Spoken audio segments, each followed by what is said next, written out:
Záměrem tohoto videa je obnovit historickou pravdu o záležitosti mezi Ruskem a Ukrajinou. My ve skutečnosti žijeme uvnitř jednosměrného podání faktu, podle kterého je Vladimír Putin jedinou osobou zodpovědnou za aktuální situaci.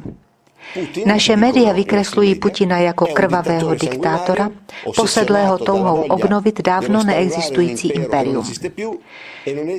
Podle nich je Putin schopen napadnout, zničit a zabíjet, jen aby uskutečnil tento svůj sen, a proto je třeba jej zastavit, ať po dobrém či po zlém.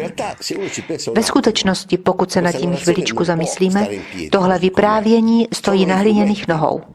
Jen v komiksech existuje zloduch, který se ráno vzbudí a rozhodne se dobít svět obydlený pouze hodnými a nevinnými lidmi. V reálném světě je skutečnost poněkud složitější. Vina nikdy není jen na jedné straně. Problém je, že naše televize nám od rána do večera ukazují pouze válečný konflikt, který právě probíhá, avšak systematicky opomínají nám vysvětlit, jak k němu došlo. A jak říká Roberto Quaglia, lidem nemůžeš ukázat jen posledních 30 vteřin filmu a doufat, že pochopí celý děj. Je potřeba jim vyprávět celý příběh. A to od začátku. My se o to tedy pokusíme. Uděláme to samozřejmě souhrnným způsobem, ale budeme se snažit dotknout se všech podstatných bodů celé záležitosti. Poté si každý bude moci udělat svůj vlastní názor. Hlavní témata, kterých se musíme držet, jsou dvě. Jedno je vnitřní a jedno vnější vzhledem k Ukrajině. To vnitřní se týká historie ukrajinského lidu a hlubokého rozdělení, které se vytvořilo za posledních 100 let na proruské a prozápadní. Druhé téma je vnější a týká se politického umístění Ukrajiny v rámci mezinárodní rovnováhy. Stát na straně Ruska, zůstat nezávislá nebo se přidat k Západu a eventuálně vstoupit do NATO. Co se týče vnitřní, tedy interní historie, musíme mít na paměti, že hovoříme o zemi, která má zhruba 44 milionů obyvatel, hluboce rozdělených silnými etnicko-jazykovými rozdíly. Západní část země, označená žlutě, hovořící převážně ukrajinsky, a jihovýchodní část, označená červeně, hovořící převážně rusky. Ve skutečnosti mezi nimi neexistuje jasná dělící čára, přechod je postupný. V západní zóně, která se nazývá Halič, se mluví čistě ukrajinsky, v centrální části se mluví jazykem smíšeným mezi ukrajinštinou a ruštinou a postupně směrem na jihovýchod převažuje čistá ruština. Rusové a Ukrajinci jsou také dvě etnicky velmi rozdílné národnosti, které mezi sebou nikdy neměly dobré vztahy. Zejména Ukrajinci, samozřejmě ne všichni, avšak velká většina, bytostně nenávidějí Rusy. Důvod této nenávisti sahá dokonce až do 30. let minulého století do období stalinismu. Po ruské revoluci v roce 1917 se Ukrajina stala součástí Sovětského svazu. Nevstoupila do něj s velkou radostí, naopak. Část Ukrajinců bojovala na straně bělogvardějců proti bolševikům, avšak po vítězství Rudých byla Ukrajina připojena k Sovětskému svazu. A jedna věc, kterou Ukrajinci nikdy nestrávili, byla nová Stalinova politika, která chtěla centralizovat a přerozdělit všechny zdroje země. Proslulá zemědělská kolektivizace, která donucovala malé místní zemědělce, takzvané kulaky, postoupit státu jejich pozemky a dát je k dispozici zemědělským družstvům neboli kolchozům, velkým státním organizacím, které spravovaly zemědělský majetek. Znamenalo to, že se Ukrajina, bohatá zejména na obilí, postupně stávala obilnicí celého Sovětského svazu, samozřejmě na svůj úkor. A vzhledem k tomu, že mnozí kulaci odmítali postoupit svoje pozemky státu, Stalin v roce 1932 rozhodl udělat tečku za tímto problémem a vyřešit jej po svém. Aby potrestal ukrajinské rebely, vyvolal hladomor, který trval několik let, a za který Ukrajina zaplatila několika miliony životů. Statistiky uvádějí 4 až 6 milionů mrtvých. Na tuhle tragédii Ukrajinci vzpomínají jako na holodomor, násilné konfiskace pozemků, masové deportace do gulagů, nucené vylidňování vesnic a samozřejmě trest smrti pro ty, kdož neakceptovali příkazy Moskvy. Opakuji, jsou to fakta, která se udála téměř před 100 lety, ale je důležité pochopit, odkud se berou kořeny této hluboké nenávisti, kterou dodnes část Ukrajinců chová vůči Rusku. Právě ve 30. letech vznikly na Ukrajině různé pronacistické organizace, které přirozeně v době Stalinovy diktatury musely zůstat v utajení. Tyto organizace mají základny především v Haliči, tedy v západním regionu země. Nejdůležitější z těchto organizací je OUN, Organizace ukrajinských nacionalistů, založená v roce 1929. Jedním z nejdůležitějších vůdců OUN byl Stepan Bandera. Jejich symbolem byla černočervená vlajka. Červená barva představovala krev, černá půdu. Bandera byl protirusky, protipolsky a protižidovsky zaměřený, proklamoval nadřazenost a čistotu ukrajinského národa, přesně tak, jako Němci proklamovali nadřazenost a čistotu ariánské rasy. Jak uvidíme, Bandera je ještě dnes považován za nejdůležitější symbol ukrajinského nacionalismu. Když v roce 1941 hitlerovská vojska zahájila operaci Barbarossa, jejímž cílem bylo dobít Rusko, musela přejít i přes Ukrajinu ve směru na jih, ke Stalingradu. Nacistické jednotky v západní Ukrajině byly vítány jako opravdoví osvoboditelé. Ukrajinské nacistické organizace vyšly z utajení a mnozí ukrajinští nacionalisté se stali kolaboranty německých nacistů. Celé divize a prapory byly utvořeny z ukrajinských kolaborantů. Nejdůležitější z nich byla Haličská divize, která naverbovala 80 000 ukrajinských kolaborantů. Přirozeně pod německým velením tyto jednotky měly volnou ruku a prováděly etnické čistky po celém území. Nejsmutněji proslulý masakr se odehrál v Babím Jaru v blízkosti Kyjeva, kde ozbrojené bandy OUN pod vedením Stepana Bandery během pouhých 2 dnů vyhladili 33 000 židovských občanů.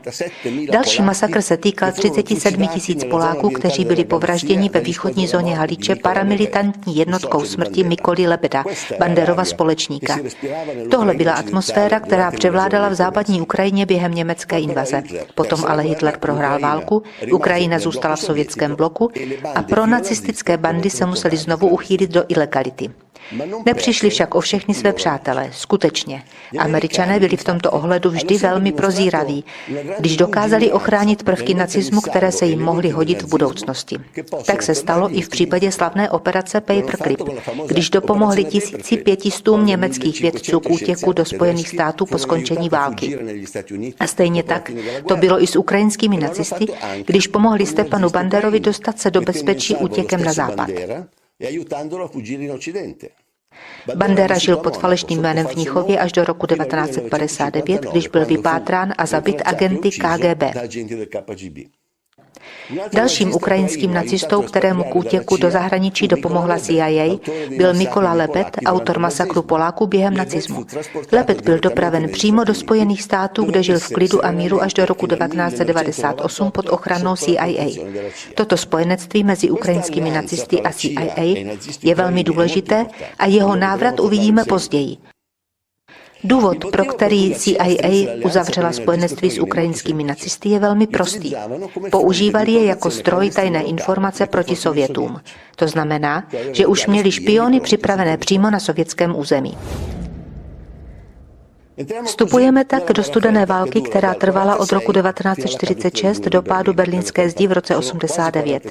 Jedná se o téměř 45 let, během nichž se oba bloky střetávaly podél hraniční linie nazývané Železná opona. Vpravo Varšavská smlouva vedená Moskvou, vlevo NATO, přirozeně zahrnující i Kanadu a Spojené státy americké. Švédsko a Finsko nahoře zůstaly neutrální, stejně tak jako Švýcarsko a Rakousko uprostřed. Jugoslávie, přestože byla považovaná za součást komunistického bloku, oficiálně nikdy do Varšavské smlouvy nevstoupila. V období studené války se zaměříme především na 2 epizody. První se udála v roce 1954, kdy Stalinův nástupce Chruščev daroval Ukrajině Krymský poloostrov. Důvody tohoto daru nebyly nikdy zcela objasněny. Podle některých zdrojů Chruščev, sám rodák z Ukrajiny, chtěl svým darem zacelit některé rány uštědřené Ukrajině pod Stalinovou nadvládou. Jiné zdroje říkají, že chtěl oslavit 300. výročí historické přátelské smlouvy mezi Ruskem a Ukrajinou, uzavřené v roce 1654. Důvod není zcela jasný. Faktem zůstává, že Krym se v roce 1954 stal součástí Ukrajiny, samozřejmě uvnitř Sovětského svazu, protože mezi oběma státy neexistovala žádná hranice. Nicméně pod přímou ruskou kontrolou zůstala lodní základna v Sevastopoli, sídlo ruské vojenské flotily v Černém moři. Druhá epizoda, která nás zajímá, je kubánská krize v roce 1962. Stručná rekapitulace. V roce 1959 Castro uskutečnil kubánskou revoluci a ostrov se stal součástí sovětského bloku. V roce 1962 některé špionážní letouny americké U-2 odhalily, že na Kubě se stavějí odpalovací rampy pro nukleární střely sovětské výroby. V tom okamžiku americký prezident Kennedy zvolil poněkud riskantní, ale inteligentní řešení. Namísto, aby vyjednával s Rusy v zákulisí, se objevil v televizi a oznámil skutečnost celému světu. Within the past week, unmistakable evidence has established the fact that a series of offensive missile sites is now in preparation on that imprisoned island. The purpose of these bases can be none other than to provide a nuclear strike capability against the Western Hemisphere. It shall be the policy of this nation to regard any nuclear missile launched from Cuba against any nation in the Western Hemisphere as an attack by the Soviet Union on the United States, requiring a full retaliatory response upon the Soviet Union. Jedna věc byla jistá, a sice, že Kennedy byl zcela ochoten riskovat třetí světovou válku, protože se připravoval napadnout Kubu v případě, že by odpalovací rampy pro nukleární střely nebyly odstraněny. Víme to díky záznamu telefonického rozhovoru Kennedyho s bývalým prezidentem Eisenhowerem právě v době kubánské krize. Poslechněme si jejich rozhovor. Carry out an invasion for some days because we have to move those troops around from San Diego, but we're going to do all those things.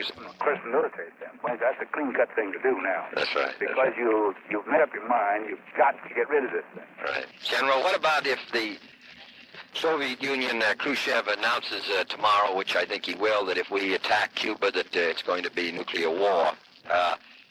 And what's your judgment as to the chances they'll fire these things off if we invade Cuba? I don't believe it will. You don't think they will?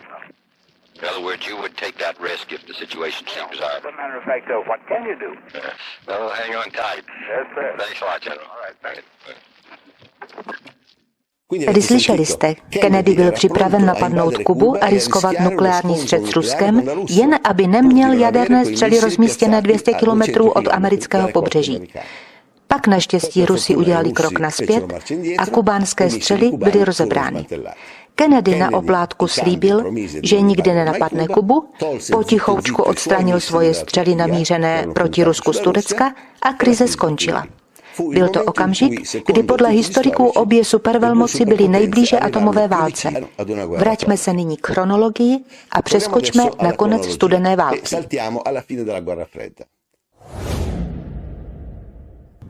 V roce 1989 padla berlínská zeď a během pár let se rychle rozpadl Sovětský svaz. Jedna po druhé všechny satelitní země, které byly jeho součástí, dobyly svoji nezávislost. I Ukrajina se v roce 1991 stala nezávislým státem. A zde, s pádem berlínské zdi, se objevil velký problém. Protože všichni si uvědomili, že ze dvou proti sobě stojících bloků zůstane jen jeden. Teoreticky s rozpadem Varšavské smlouvy by NATO neměla důvod existovat, protože byla obranným blokem proti koalici, která už neexistovala. Zatímco Američané ani nepomysleli na to, aby NATO rozpustili, protože Rusko i jako individuální stát pro ně zůstal nadále problémem a pochopili, že Severoatlantický pakt se může v budoucnosti stát nástrojem, který přivede Rusko k definitivnímu pádu. Proto si NATO pevně drží. To však sebou přináší riziko obrovské nerovnováhy na mezinárodní šachovnici. Tento článek, publikovaný v Der Spiegel, dobře vypráví, co se stalo po pádu berlínské zdi. První problém představovalo východní Německo, které bylo součástí Varšavské smlouvy a které se najednou po sjednocení se západním Německem stalo součástí Atlantické aliance. To znamená, že v případě východního Německa se nejednalo ani o to prodělat nějaký pozvolný přechod tím, že by se nejprve stalo nezávislou zemí. Nýbrž ze dne na den se stalo členem opačného bloku. Proto Rusi chtěli záruky, že zůstane při tomto kroku, a sice, že expanze atlantického bloku směrem na východ nebude pokračovat. V článku publikovaném v Der Spiegel čteme: v prvních únorových dnech 1990 německý ministr zahraničí Genscher a jeho americký protějšek Baker představili odděleně v Moskvě stejnou myšlenku. Německý ministr zahraničí ubezpečil Kreml, že podle jeho názoru je naprosto jisté, že NATO se nerozšíří směrem na východ. A to je všeobecný koncept, který jasně dokazuje, že záměrem bylo přesáhnout východní Německo. Američan za svou stranu nabídl nepochybné záruky, že jurisdikce Severoatlantické aliance a její síly se nebudou rozšiřovat směrem na východ. Když Gorbačov řekl, že expanze NATO je nepřijatelná, Baker odpověděl: s tím souhlasíme. Americký prezident George Bush prohlásil: nemáme naprosto v úmyslu, a to ani v myšlenkách, poškodit jakýmkoliv způsobem Sovětský svaz. Francouzský prezident François Mitterrand řekl Gorbačovi, že on osobně je pro postupné rozpuštění vojenských bloků. Generální tajemník NATO Manfred Wörner později vyjádřil svůj jasný nesouhlas s expanzí západní aliance. Zpráva byla jasná. Jestliže by Gorbačov souhlasil se sjednocením Německa uvnitř Severoatlantické aliance, Západ by se snažil vybudovat bezpečnostní architekturu s přihlédnutím k zájmům Moskvy. A tak v roce 1991 Německo bylo sjednoceno, hlavním městem se stal Berlín a zůstalo nedílnou součástí Severoatlantické aliance. Dohoda, pouze verbální, nikoli písemná, byla ta, že NATO se nebude nadále rozšiřovat směrem na východ. Později mnozí účastníci těchto setkání utrpěli ztrátu paměti a nepamatovali se již dobře, co vlastně řekli.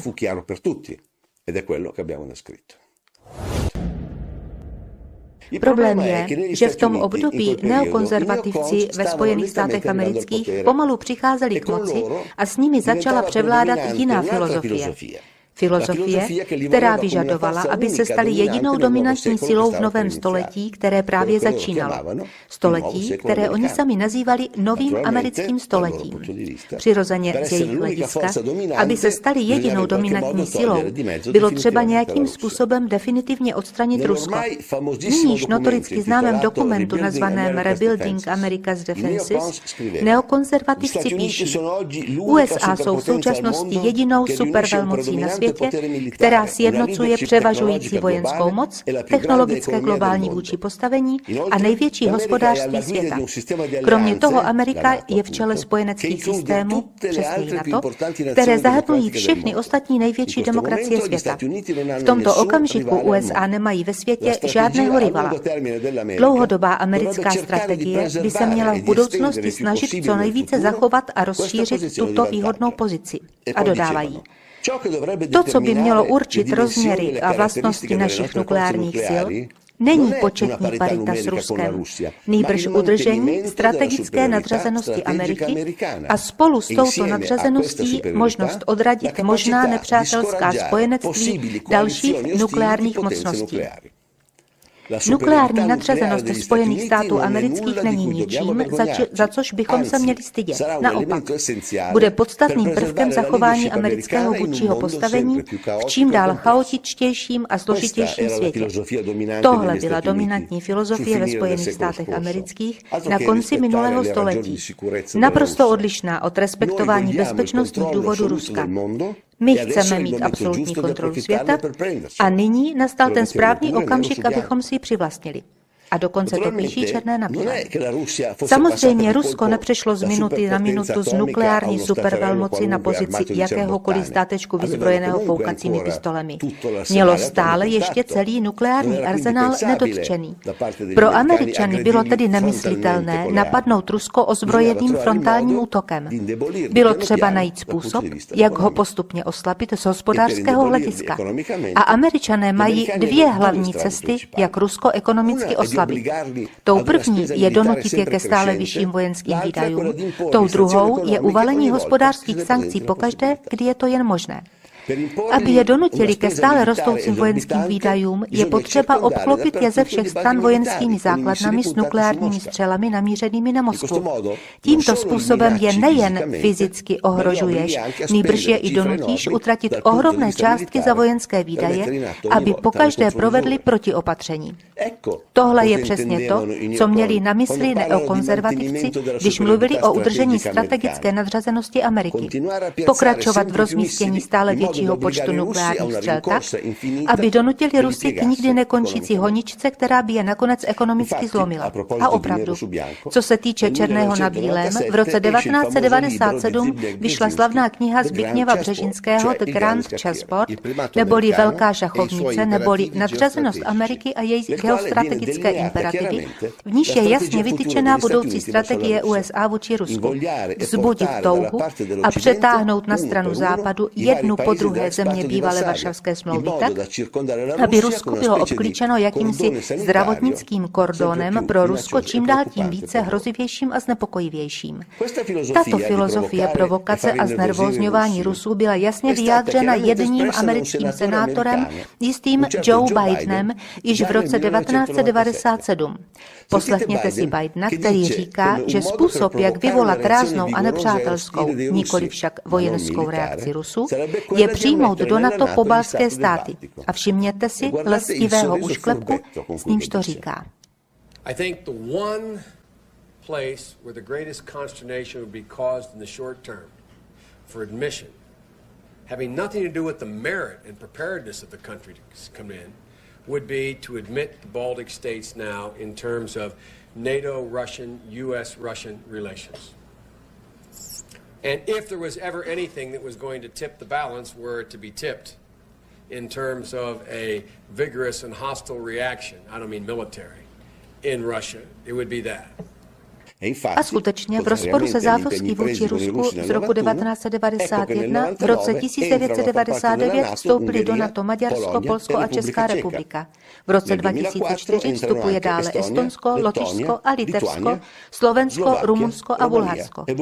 Chyběla silná část, která by uzavřela uklíčení Ukrajina. A co se stalo na Ukrajině právě v roce 2004? Shodou okolností první barevná revoluce, financovaná Spojenými státy americkými, které se snažily přivést do západní sféry i Ukrajinu. Ukrajina od své nezávislosti v roce 1991 zastávala neutrální pozici, udržovala vztahy jak se Západem, tak s Ruskem, ale nikdy se nepřevážila příliš na jednu nebo na druhou stranu. V roce 2004 zde proběhly nové volby, ve kterých se představili dva kandidáti, pro ruský Viktor Janukovič a pro západní Viktor Juščenko.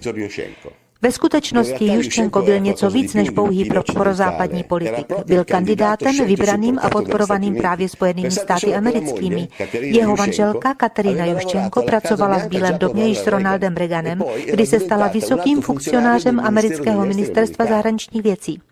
Máme tedy jednoho kandidáta podporovaného CIA a druhého podporovaného KGB. Ukrajina se tak poprvé stává terénem střetu mezi Ruskem a USA. Jak vidíte na mapě, hlasy jsou jasně rozděleny podle zeměpisných oblastí. Severozápad s hlavním městem Kyjev hlasuje ve prospěch prozápadního Juščenka, zatímco jihovýchod hlasuje pro proruského Janukoviče. Po sečtení zvítězil malým rozdílem hlasů pro ruský Janukovič, avšak někomu se to nelíbilo. V Kyjevě voliči zpochybnili výsledek a vyšli do ulic, aby protestovali. Bylo to první náměstí Majdan, to v roce 2004, takzvaná oranžová revoluce. Po měsíci nejvyšší soud prohlásil volební výsledek za neplatný a vyhlásil nové volby. V druhém hlasování zvítězil Juščenko, který se tak stal novým prezidentem Ukrajiny. Juščenko byl přijat ve Washingtonu jako hrdina. O tom, že oranžová revoluce byla podněcována a financována Washingtonem, už nikdo nepochybuje. Dokonce významný geopolitický analytik George Friedman to otevřeně připouští ve svých konferencích. A series of colored revolutions throughout the Russian periphery. One of which was in the Ukraine, the Orange Revolution. And the Russians saw in this Orange Revolution the intent of the Americans to destroy the Russian Federation. Why else would the United States be underwriting groups to demonstrate? Rusové tedy moc dobře věděli, co se děje, ale v tom okamžiku nemohli dělat nic jiného, než přihlížet. A tak před jejich očima začíná to, co dnes Putin definuje jako nacifikace Ukrajiny. Když se Juščenko stal prezidentem, vybral si za premiéra Julii Tymošenko, pravicovou extremistku, která bytostně nenávidí Rusy. Ve stínu Tymošenkové vykvétají nejrůznější vůdci extrémní pravice jako Arsenij Jaceňuk ze stejné politické strany jako Tymošenko, Vitalij Kličko z ultranacionalistické strany Udar nebo Oleh Tjanibok z neonacistické strany Svoboda. Zapamatujte si dobře toto trio, protože později uvidíme v akci. Kromě toho, během svého prezidentského úřadu se Juščenko dopustil činu významného pro nacisty své země.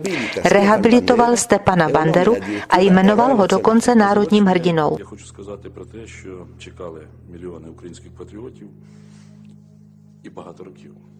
Я підписав указ за незламність духу, відстоюванні національної ідеї, виявлені героїзм і самопожертву в боротьбі за незалежну українську державу.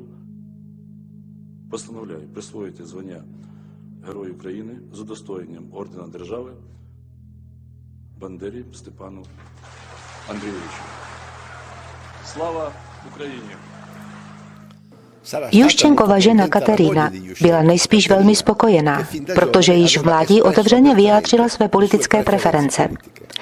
Představte si vysokou funkcionářku amerického ministerstva zahraničních věcí, která zdraví nacistickým pozdravem a všichni dělají jakoby nic. V každém případě nacifikace Ukrajiny utrpěla nezdar při volbách v roce 2010. Přestože měl Juščenko volnou ruku po dlouhých 6 let, nepodařilo se mu uskutečnit reformy, které slíbil, a při volbách se znovu ocitnul proti proruskému kandidátovi Janukovičovi. Tentokrát však Janukovič zvítězil rozhodným způsobem bez jakéhokoliv stínu pochybností po sečtení hlasů. A zde začíná delikátní období, protože proruský kandidát Janukovič je nicméně sváděn západními sirénami. Mezinárodní měnový fond mu slíbil velké půjčky pro vstup do Evropské unie, ale jako protihodnotu požadoval reformy a sociální změny, které by poškodily nejchudší společenské vrstvy. Bankéři to tak vždycky dělají s chudými zeměmi. Ukážou ti peníze, ale protihodnotou požadují malá společenská jatka. Vypráví to sám Janukovič v rozhovoru s Oliverem Stonem. Поэтому у нас было два партнера. Прежде всего мы рассчитывали на Международный валютный фонд. Но Международный валютный фонд на протяжении года, когда мы вели переговоры, нам предлагал неприемлемые для нас варианты решений. Значительное поднятие тарифов для населения, прежде всего на энергоносители и на газ, то есть значительный рост расходов населения, при том, что доходы оставались прежние. Мы на это не пошли. Мы предложили другие варианты решения вопросов. Мы получили официальный отказ Международного валютного фонда в ноябре 2013 года. Оставалась Россия. Po dlouhém přetahování se Janukovič rozhodl nepodepsat hospodářskou smlouvu s Evropskou unií a toto rozhodnutí představuje historický zvrat, který rozhodl o událostech příštích 8 let. Západní média otevřeně litují ztracené příležitosti vtáhnout Ukrajinu na západní oběžnou dráhu. Ukraine had an historic opportunity this week to move toward full integration with the European Union. EU leaders wanted to seal an association agreement which would have drawn one of Europe's largest nations firmly into Brussels' orbit. But Ukraine's president walked away from the deal in favor of closer ties with Russia. Začíná příprava státního převratu. Ukrajinský poslanec Carov oznamuje v parlamentu operaci Techcamp, vedenou americkým velvyslanectvím v Kyjevě, zaměřenou na organizaci a řízení společenské vzpoury na sociálních médiích. что на территории нашего государства при поддержке и при непосредственном участии посольства Соединенных Штатов Америки осуществляется проект Техкомп, в рамках которого ведется подготовка к разжиганию гражданской войны на Украине.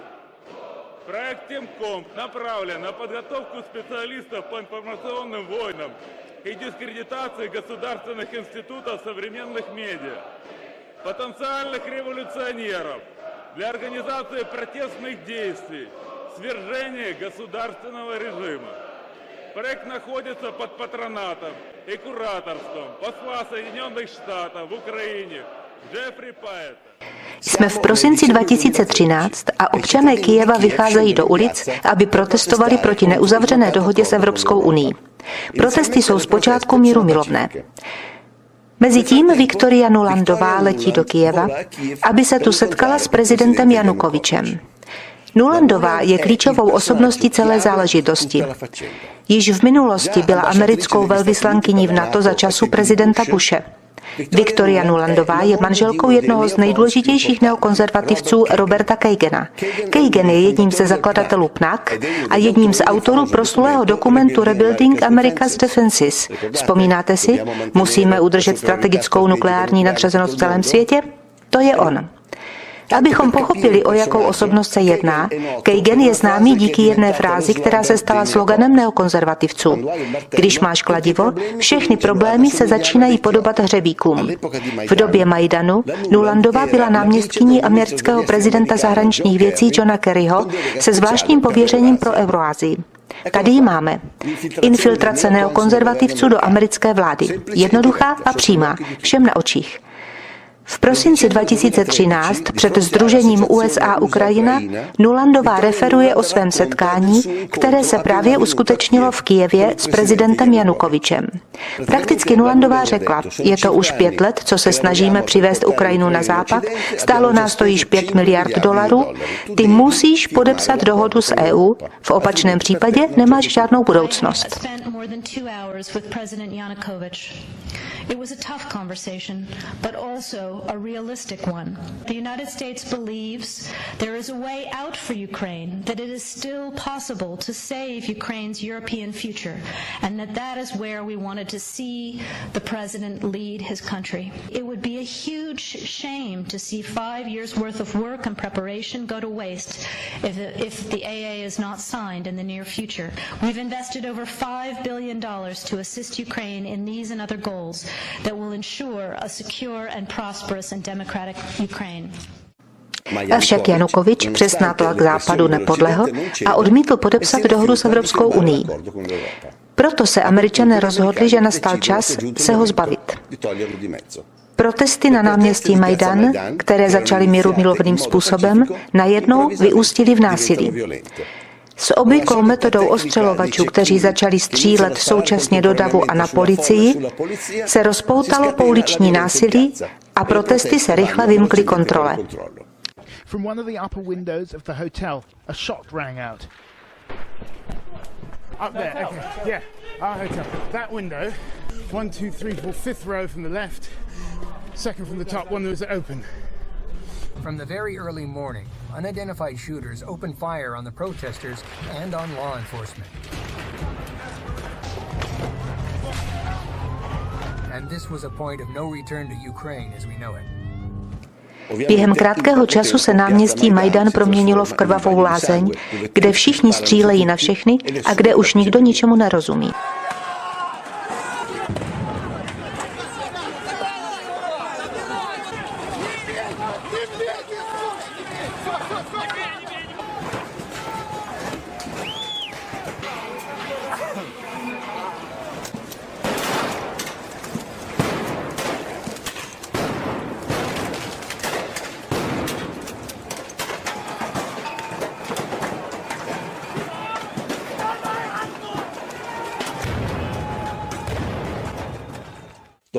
Po 3 měsících vzpour, teď vyprávění zkrátíme, je prezident Janukovyč sesazen, donucen opustit zemi a uchýlit se do Ruska. Na jeho místo je zvolen Petro Porošenko s premiérem Jaceňukem, oba schvalovaní Západem a státní převrat je tak završen. Existuje ale někdo, kdo popírá, že se jednalo o státní převrat zorganizovaný Američany a říká, ne, byl to normální demokratický interní ukrajinský proces. Ve skutečnosti žádná mírumilovná demonstrace sama o sobě nevedla ke svržení vlády. Vždycky bylo zapotřebí nějaké jiskry, něčeho, co mírumilovné přemění v něco jiného, daleko účinnějšího. Udělejme tedy krok zpátky a pojďme se podívat, kdo byl přítomen na náměstí Majdan, aby štval dav proti prezidentu Janukovyčovi. Arsenij Jaceňuk z politické strany Julie Tymošenkové spolu s Vitaliem Kličkovem ze strany Udar a Olehem Ťanibokem ze strany Svoboda. Je zajímavé, že právě tyto tři osobnosti byly předmětem telefonátu, který se v tomto období odehrál mezi velvyslancem Pajetem a Viktorií Nulandovou. Tento telefonní rozhovor, nazvaný též Nulandová Gate, měl samozřejmě zůstat v utajení, avšak někdo ho zveřejnil.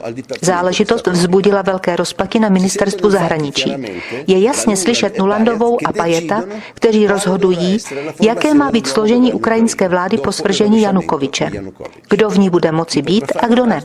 Podle Nulandové se Jaceňuk může stát premiérem, zatímco neonacisté Kličko a Ťanibok jsou neprezentovatelní, mohou zůstat v jeho blízkosti, avšak jednat pouze ve stínu.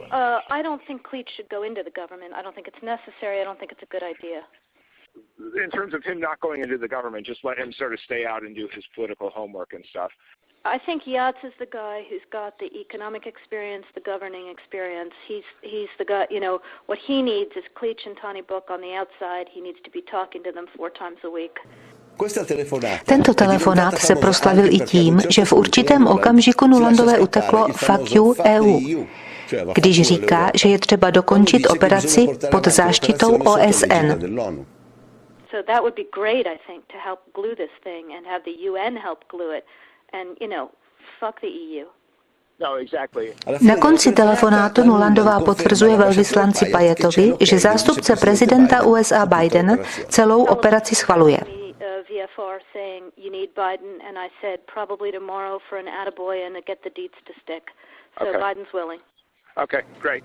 Během nepokojů si Nulandová pospíšila, aby byla viděna na náměstí vždy v doprovodu velvyslance Pajeta, zatímco nesla chléb demonstrantům.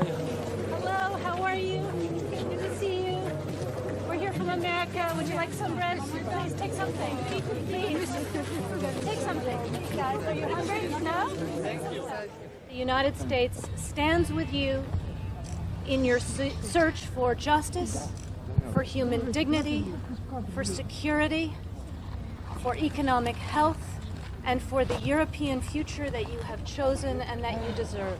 Dalším, kdo v tom období cítil velkou potřebu navštívit Ukrajinu, byl americký senátor John McCain. I'm Senator John McCain, and it's always a pleasure to be back in Ukraine. A McCain si nedělal žádné problémy, aby promluvil k davu, jako by byl doma.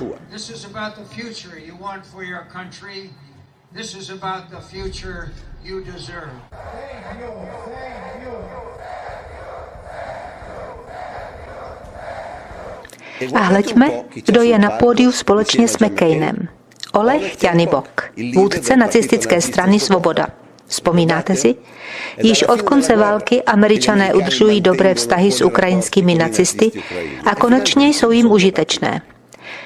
Ne, že teď používáme termín nacista jen tak nahodilým způsobem. Aby bylo jasné, s kým máme co dočinění, tohle je Ťanybokův post, který se objevil na oficiálních webových stránkách jeho strany Svoboda. Украинскую Украину физически ликвидировать всю русскоязычную интеллигенцию и всех украинофобов быстро, без суда и следствия, расстрелять.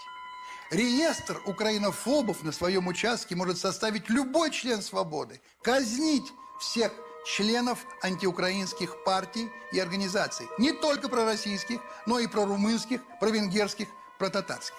Русскоязычная аморфная биомасса живых желудков, это стадо надо ликвидировать где-то на 5-6 миллионов особей. Výborně, McCaine. Právě tak se exportuje demokracie. A zde je Nulandová se svými 3 drahokami. Jaceňuk, prezentovatelná tvář pravice, Klíčko ze strany Udar a Ťanibok, neonacista, který bude dělat špinavou práci mimo vládu. Ti stejní z náměstí Majdan. Někdy se říká, to je náhoda. Klíčko dostal úplatek v podobě místa starosty města Kyjeva. A podívejme se, kdo je tu znova, aby mu blahopřál k místu starosty. Samozřejmě Viktoria Nulandová. To bylo fantastické. Jen si pomyslete, náměstkyně amerického ministra zahraničních věcí, která cítí potřebu blahopřát právě zvolenému starostovi Kyjeva. Poté hezký políbek Jaceňukovi, stisk ruky s velvyslancem Pajetem a nová vláda nainstalovaná Američany je připravena fungovat pod prezidentem Porošenkem. Samozřejmě pro americkým. V tomto bodě se dává Jaceňuk do díla, aby přivedl Ukrajinu do NATO. Ale odložme na chvíli mezinárodní otázku, připomínám, že se píše rok 2014, a podívejme se, co se stalo uvnitř země po státním převratu. Po vítězství ve volbách Ťanibok a jeho kumpáni začali připravovat pendreky. Explodovala nacifikace Ukrajiny a bezústná nenávist vůči Rusům. V různých ukrajinských městech byly svrženy sochy Lenina. Paramilitantní organizace, jasně inspirované nacistickou ideologií, vyšly z utajení. Nejnápadnější z nich je pravý sektor, který oprášil starou červeno-černou vlajku ukrajinských nacistů. Ve městech se začínají objevovat bataliony milicionářů, které hlídkují ve dne v noci a berou do svých rukou pověření udržovat veřejný pořádek, protože, jak sami říkají, policie se jim dostatečně nezabývá. Со всеми проблемами, которые существуют в нашей стране. Естественно, мы, как патриоты Украины, возложим эти функции на себя. Vzniká i smutně proslulý batalion Azov, paramilitantní organizace, která se jasně inspiruje nacismem.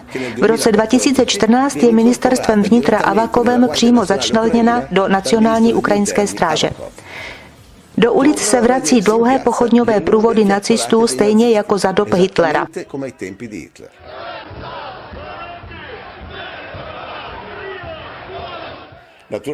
V čele je nesen portrét Stepana Bandery, zatímco je opěvován jako národní hrdina.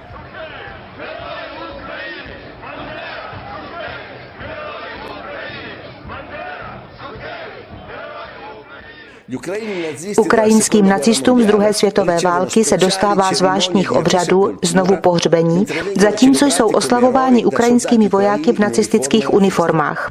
Ethnic Ukrainian nationalists wore helmets with swastikas and uniforms marked with Third Reich eagles during the service for 16 members of the SS Division Galicia. The ceremony took place in the western Lviv province. Some veterans were present. During a salute over the grave, costumed reenactors used wartime-era rifles to fire a salute as their leader gave commands in German. Ukrajinské děti připomínají zblízka německé Jugendbund, nacistickou mládež za Hitlerových časů.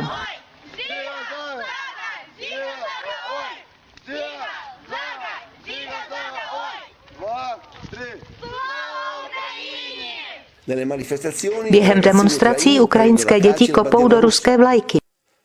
Ve školách se učí, že děti s ruskou přezdívkou nejsou opravdoví Ukrajinci. Musí být izolováni a posláni domů. Бо якщо вона Маша, то це форма не наша. Нехай вона їде туди, де ті Маші живуть.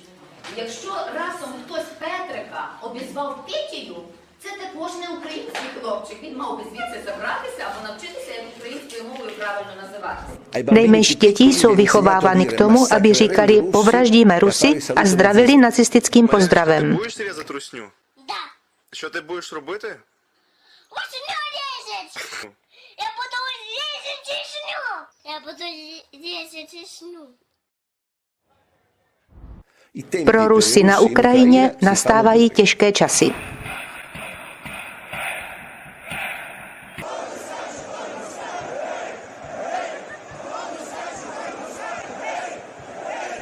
Poslechněte si program prezidenta Porošenka pro své ruskojazyčné občany. У нас робота буде, у них немає. нас работа будет, у них нет. У нас пенсии будут, у них нет. У нас поддержка людей, детей и пенсионеров будет, а у них нет.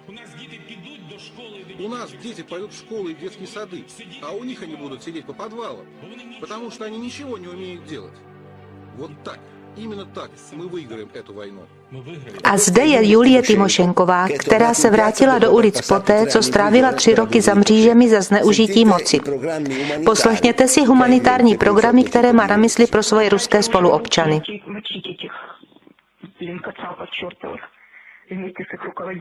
Я подниму весь мир, как только смогу, для того, чтобы, просто от этой России не осталось даже выжженного поля. Их расстреливать из атомного оружия. Tohle je atmosféra, která převládala na Ukrajině po státním převratu na náměstí Majdan. V tomto bodě krymští Rusové, kteří představují 98% populace, pochopili, o co jde a snažili se okamžitě odtrhnout od Ukrajiny a vrátit se pod Rusko. Vzpomínáte si? Krym byl vždycky ruský, ale Chruščev ho daroval Ukrajině z důvodů, které nebyly nikdy objasněny. V březnu 2015 obyvatelé Krymu uspořádali referendum, v němž odmítli kyjevskou vládní autoritu po státním převratu a hlasovali pro návrat pod Rusko. Referendum proběhlo mírumilovným způsobem a drtivou většinou zvítězilo ano. 96,77% hlasů bylo odevzdáno ve prospěch návratu pod Rusko. Tahle žena je ze Sevastopole a po referendu říká: праздника воссоединения с нашей истинной родиной России. В принципе, мы никогда от нее и не отходили, и себя так же и чувствовали. Tento tah samozřejmě rozběsnil Západ, který obvinil Putina, že uspořádal referendum v Pražsku, aby fakticky anektoval Krym. Ve skutečnosti se stačí podívat na pouliční demonstrace proti pučistické kyjevské vládě, aby bylo jasné, že to byla opravdová vůle krymských obyvatel.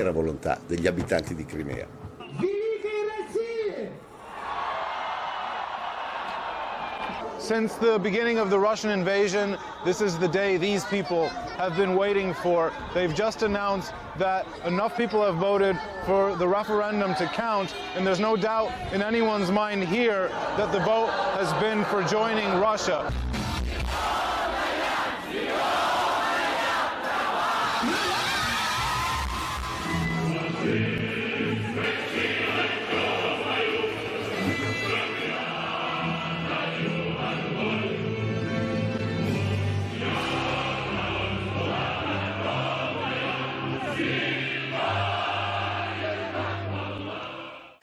Po referendu se stala šílená věc. Západ kompletně postavil na hlavu vyprávění těchto dvou událostí. To, co bylo jasným pučem v Kyjevě, bylo podáno jako legitimní právo na sebeurčení. A to, co bylo opravdovým výkonem práva na sebeurčení, tedy referendum na Krymu, nebylo Západem uznáno. Poslechněte si Obamu, který v jedné a té samé tiskové konferenci současně dokázal potvrdit právo na sebeurčení občanů Kyjeva a upřít ho krymským obyvatelům. As I told President Putin yesterday, the referendum in Crimea was a clear violation of Ukrainian constitutions and international law, and it will not be recognized by the international community. As I told Prime Minister Yatsenyuk last week, the United States stands with the people of Ukraine and their right to determine their own destiny. Jinými slovy, kyjevští Ukrajinci, protože přicházejí směrem k nám, mají právo na sebeurčení, zatímco krymští Ukrajinci, kteří chtějí jít směrem k Putinovi, toto právo nemají. Pomyslete si, kdyby tato situace bývala byla obrácená, kdyby Rusové zorganizovali puč v Kyjevě za účelem svržení proamerické vlády a nastolení vlády proruské a kdyby potom Krym rozhodl odtrhnout se od Ukrajiny, protože by chtěla vstoupit do NATO.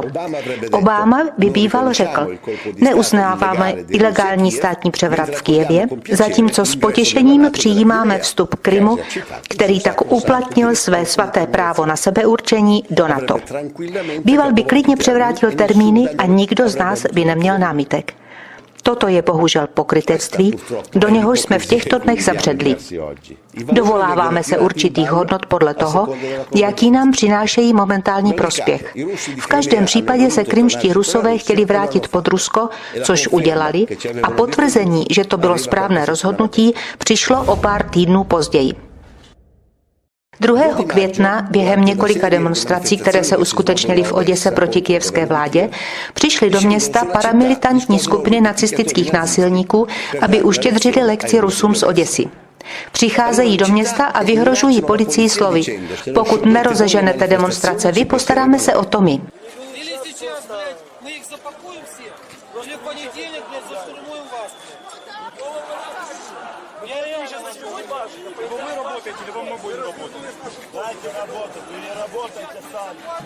Poté je policie vyhnána a pochopila, že na ulici pro ní už není místo.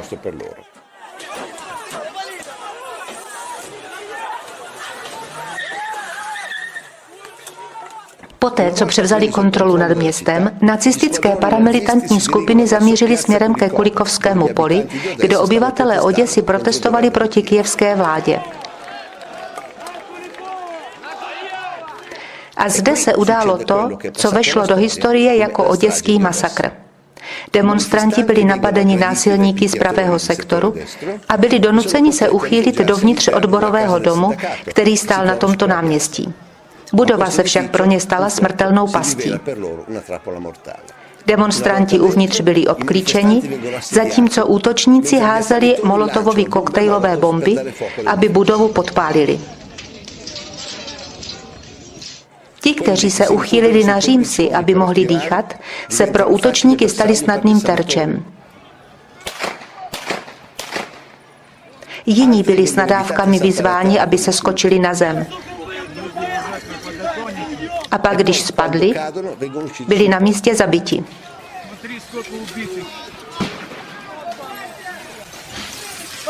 Nakonec kyjevští násilníci vnikli do budovy a povraždili všechny, kdož našli ještě naživu. Existují záběry zuhelnatělých mrtvol všude, které vám však neukážeme. Zuhelnatělých jen napůl, což znamená, že nezahynuli při požáru, nýbrž je někdo potom zapálil. Jiné záběry ukazují těhotnou ženu přivázanou ke stolu a uškrcenou železným drátem. Závěrečná bilance je asi 50 mrtvých mezi civilními obyvateli Oděsy. Den na to nacisté pravého sektoru oslavovali na svých webových stránkách Oděský den jako další okamžik hrdosti v historii národa. I ve východních regionech Luhansk a Doněck, v takzvaném Donbasu, ruská populace neuznává pučistickou vládu a vyhlašuje vlastní referendum s cílem odtrhnout se od Kyjeva a vyhlásit nezávislou republiku. Я хочу поддержать свой народ. Мы против этой банды, мы против фашизма. Я хочу действительно, чтобы это был таможенный союз. Нас не слышит Киев, нас не слышит Евросоюз. Our people want to live quietly and peacefully without the junta who seized power in Kiev, and so that we're not under America and the West. We don't want to be their slaves. We want to be part of Russia.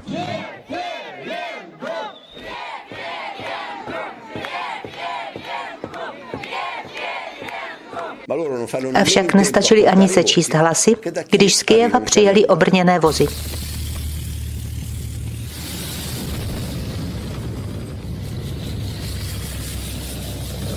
Едут к нам в Мариуполь. Пидорасы, сука.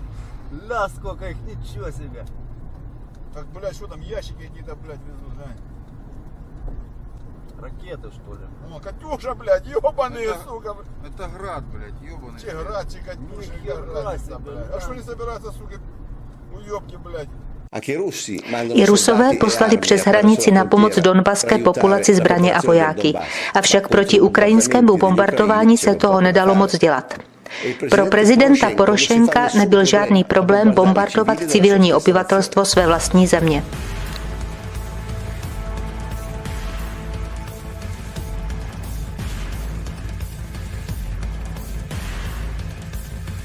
Стреляли самый центр южных кварталов, где самое большое скопление людей. Пожалуйста, посмотрите, что это.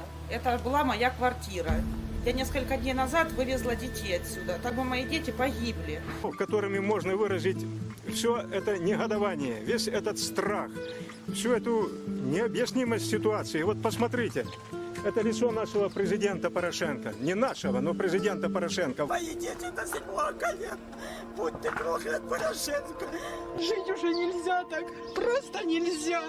Помогите, кто это может, помогите нам, сколько можно. Poté přišli neonacisté z pravého sektoru, kteří se přidali k batalionu Azov, aby provedli etnickou čistku v Donbasu. Ми придушимо антидержавний заколот і відновимо територіальну цілісність нашої батьківщини. Слава Україні!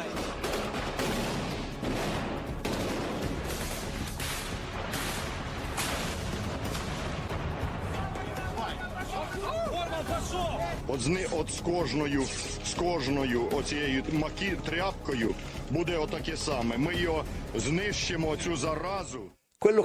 To, co dělají kyjevští neonacisté rusky hovořící populaci, čteme ve zprávě OSN z listopadu 2014, tedy 6 měsíců po zahájení operace.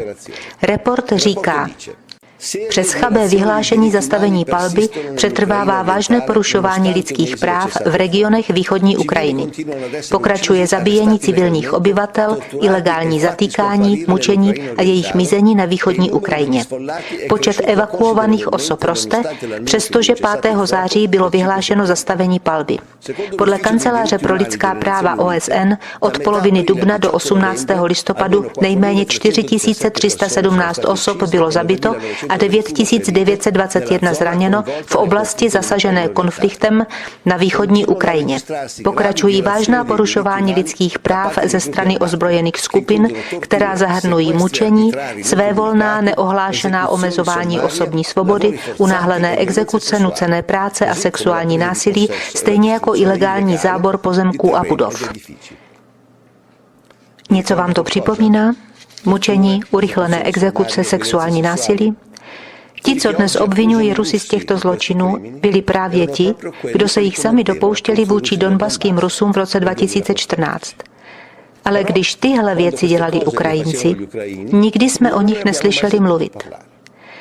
Kde byli naši Mentana, naši Formíli a naše Palombelli? Spali spánkem spravedlivých. Toto dělali.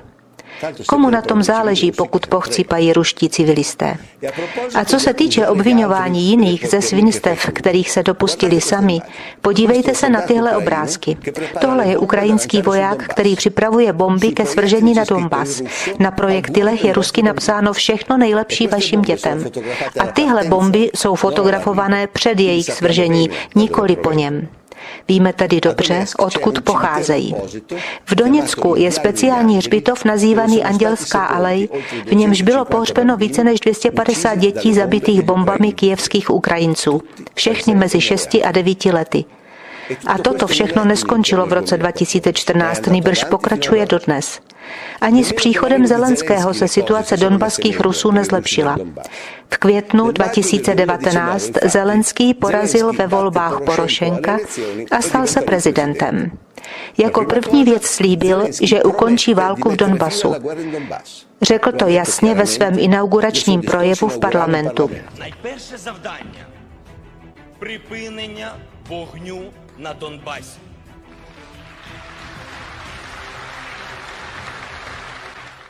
Poté se však o ukončení války už nikdy nemluvilo. Jak to? On je jako prezident i velitelem ozbrojených sil. K tomu, aby byla okamžitě zastavena bombardování, by stačil jeho jediný přímý rozkaz bez prostředníků. Avšak to se nikdy nestalo. Kdo mu v tom podle vás zabránil? Chcete další důkaz, že Zelenský je jen loutka ovládaná shora? Pro zastavení války by Zelenskému stačilo implementovat Minskou dohodu z roku 2015, která zaváděla zvláštní status pro regiony Donbasu a vytvoření 25-kilometrové nárazníkové zóny mezi ukrajinským územím a teritoriem separatistů. Tento bezpečnostní pás by sám o sobě okamžitě zastavil ostřelování.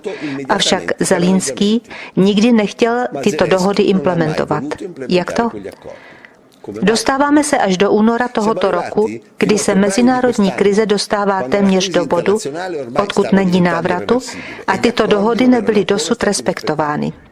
V tomto okamžiku se Macronovi podařilo přimět jak Putina, tak Zelenského k závazku, že konečně implementují tyto dohody, aby zastavili válku, která byla na spadnutí. Macron to ohlásil na tiskové konferenci v Kyjevě před celým světem 8. února 2022.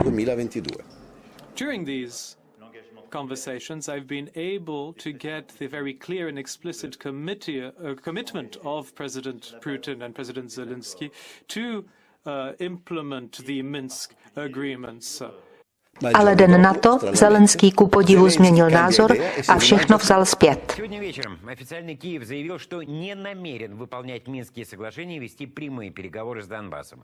Произошло это спустя всего лишь 20 часов после совместной пресс-конференции Макрона и Зеленского, на которой утверждалось, что вот теперь-то Украина точно приступит к реализации договоренностей, от которых в прямом смысле зависит решение вопроса войны и мира. Tohle je muž, který se dnes spojuje se všemi parlamenty světa a stěžuje si na ruskou invazi do své země. Avšak byl to on, kdo definitivně odmítnul minské dohody, přičemž je mohl klidně aplikovat již před 2 měsíci nebo dokonce před 2 lety, kdyby chtěl. Proč to nikdy neudělal? Proč v únoru z večera na ráno změnil názor? Možná proto, že někdo chtěl, aby válka v Donbasu pokračovala, aby Putin neměl další možnosti a byl tak donucen k vojenskému zásahu. Možná. Tohle my nemůžeme s určitostí vědět.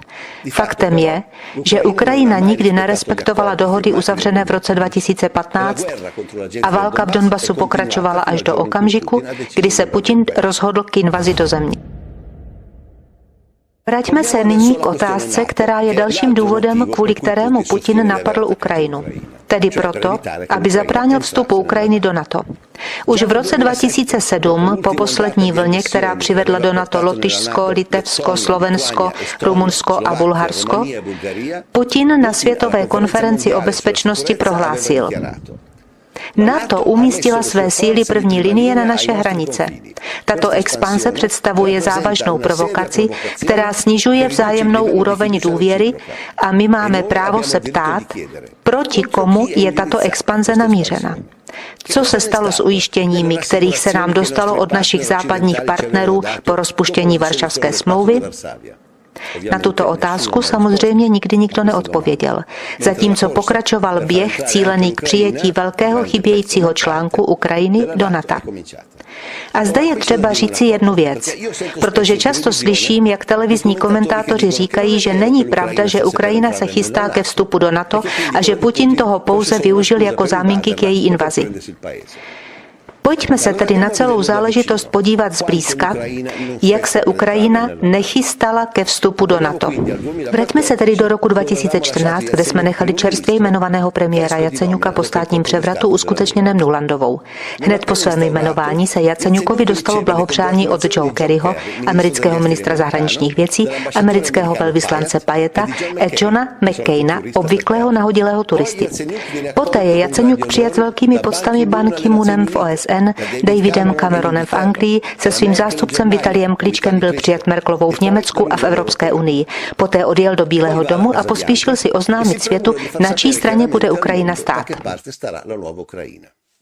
Probably in the nearest future, next week or in 10 days, Ukraine is to sign a political part of association agreement with the European Union, and we want to be very clear that Ukraine is and will be a part of the Western world.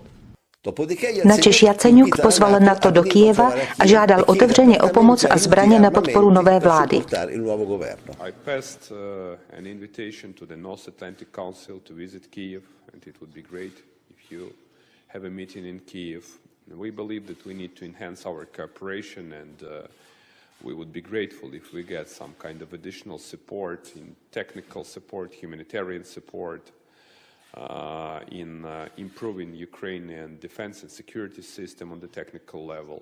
So this would help us to stabilize the situation and to maintain peace and stability in the region.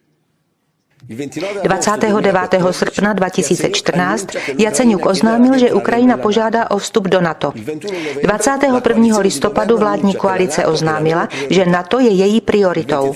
23. prosince kyjevský parlament ukončuje stav Ukrajiny nezarovnání na stejnou úroveň, nezbytnou podmínku pro zahájení procesu ke vstupu do NATO. V březnu 2015 Porošenko schvaluje multilaterální vojenská cvičení s NATO. Mezi jinými operaci Neohrožený strážce, již se zúčastnilo 2200 vojáků, z nichž 1000 amerických. Operaci Mořský vánek s 1000 amerických vojáků a 500 vojáky NATO a operaci Rychlý trojzubec zahrnující 500 amerických vojáků a 600 vojáků NATO. 11. dubna přijíždí na Ukrajinu první vojenský konvoj NATO, který vyjel z italského města Vicenza na operaci Neohrožený strážce. V dubnu 2016 Biden slíbil Porošenkovi pomoc ve výši 335 milionů dolarů na bezpečnost. Tyto prostředky se přidaly k třetí půjčce ve výši 1 miliardy dolarů. V červnu 2017 kyjevský parlament Rada hlasuje pro zákon, který znovu označuje vstup do NATO za prioritu zahraniční politiky Ukrajiny. Zákon je podepsán prezidentem sněmovny Andrejem Parubiem, který je spoluzakladatelem neonacistické strany Svoboda spolu s Olehem Ťanybokem. Andrej Parubij, který zde podává ruku naší pokrokářské Lauře Boldrini, byl vyšetřován kvůli oděskému masakru, veřejně velepil Hitlera v televizi, když ho označil za největší osobnost, která kdy praktikovala přímou demokracii. To byl předseda ukrajinského parlamentu za dob Porošenka. Vraťme se nyní k chronologii. Měsíc na to, tedy v červenci 2017, se Porošenko setkal s tajemníkem NATO Stoltenbergem a žádal oficiálně, aby byl zahájen proces přijetí do NATO. V září 2018 Porošenko žádal parlament o pozměnění ústavy takovým způsobem, aby byl usnadněn vstup Ukrajiny do NATO.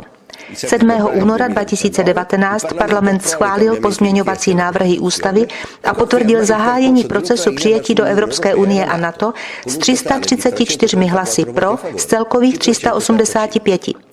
21. února vstupuje oficiálně v platnost změna ústavy, která stanovuje vstup do Evropské unie a NATO. V květnu 2019, jak jsme již řekli, Zelenský zvítězil ve volbách a nastupuje na Porošenkovo místo. Zelenský pokračuje v cestě vytyčené svým předchůdcem. Jakmile byl zvolen, Zelenský odletěl do Bruselu, kde se setkal s tajemníkem NATO Stoltenbergem. V červnu 2020 NATO udělila Ukrajině status partnera se zvýšenou příležitostí. V září 2020 prezident Zelenský schválil novou strategii národní bezpečnosti, která předpokládá vývoj speciálního partnerství s NATO s cílem stát se jeho členem. 24. března 2021 Zelenský podepsal prezidentský dekret k provádění dekretu Bezpečnostní rady národní obrany Ukrajiny o strategii nezaměstnanosti a teritoriální reintegraci dočasně okupovaného území autonomní Krymskou republikou a městem Sevastopol. Strategií nezaměstnanosti a teritoriální reintegrace se rozumí dobít zpět Krym a Sevastopol. V květnu 2021 americký senátor Chris Murphy navštívil Kyjev a setkal se Zelenským, načež oznámil, že otevřít Ukrajinu procesu přijetí bude příštím logickým krokem směrem do NATO. Měsíc poté, na summitu v Bruselu, vedení NATO znovu potvrzuje rozhodnutí přijaté v roce 2008 na summitu v Bukurešti, že se Ukrajina stane členem aliance s plánem integrace, který bude nezbytnou součástí procesu. 28. června 2021 Ukrajina a NATO spouštějí společné vojenské cvičení v Černém moři. 28. listopadu mezi obviněními a protiobviněními Moskva žádá o právní záruky, že Ukrajina nikdy nevstoupí do NATO. Tyto garance jí samozřejmě nejsou poskytnuty. 30. listopadu Putin oficiálně prohlašuje, jaká je červená linie Rusů, co se týče Ukrajiny. Jakékoliv další rozmístění sil či materiálu NATO na Ukrajině by představovalo červenou linii pro jeho zemi. Putin zdůraznil především svoje obavy o potenciální příchod nadzvukových balistických střel dlouhého doletu, které by mohly zasáhnout Moskvu během 5 minut. Doufám, že nedojdeme tak daleko, řekl Putin, a že nakonec převážil selský rozum a zodpovědnost vůči vlastním zemím a vůči globální komunitě. 1. prosince 2021 Putin oficiálně žádá záruky, že se NATO nerozšíří na východ, ale USA odpovědí, že pro Ukrajinu jsou dveře stále otevřené. 23. prosince na tiskové konferenci Putin znovu opakuje, že pro ně by další expanze NATO směrem na východ byla nepřijatelná a po XT vysvětluje proč.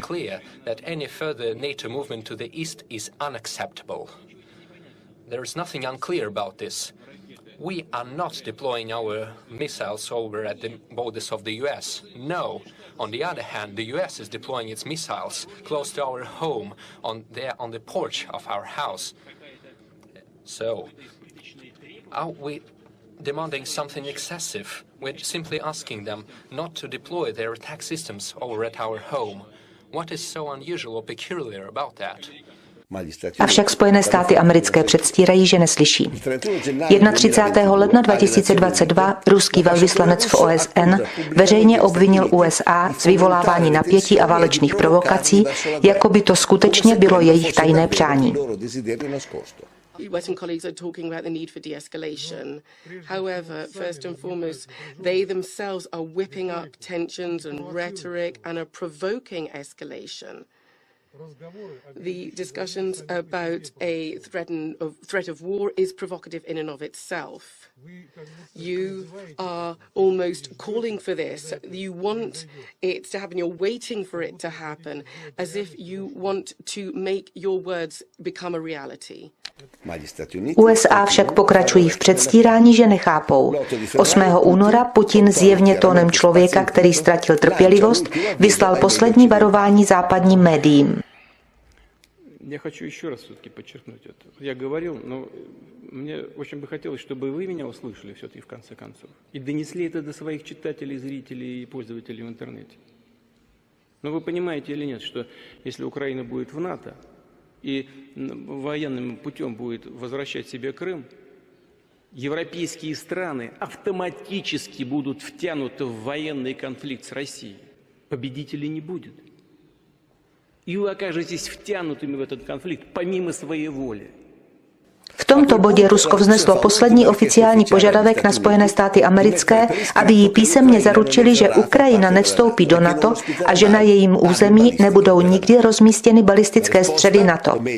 Odpověď, nebo spíše definitivní políček, přichází přímo od amerického ministra zahraničí Blinkena.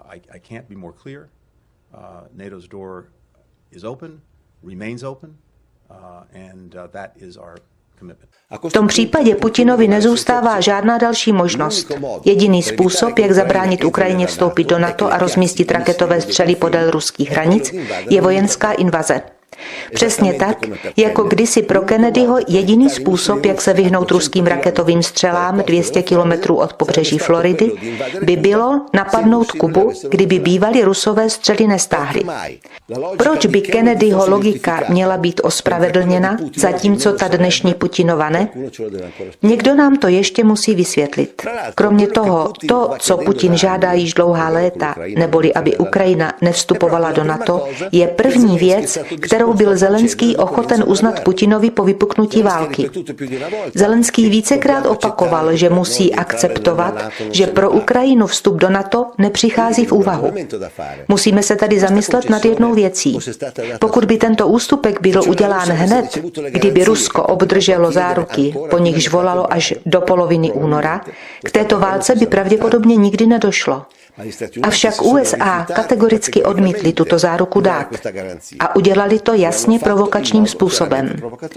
Tedy kdo nakonec chtěl, aby Putin zaútočil na Ukrajinu? Putin nebo Spojené státy americké? A skutečně, jak zvláštní náhoda. Opravdoví vítězové v celé této záležitosti jsou Američané.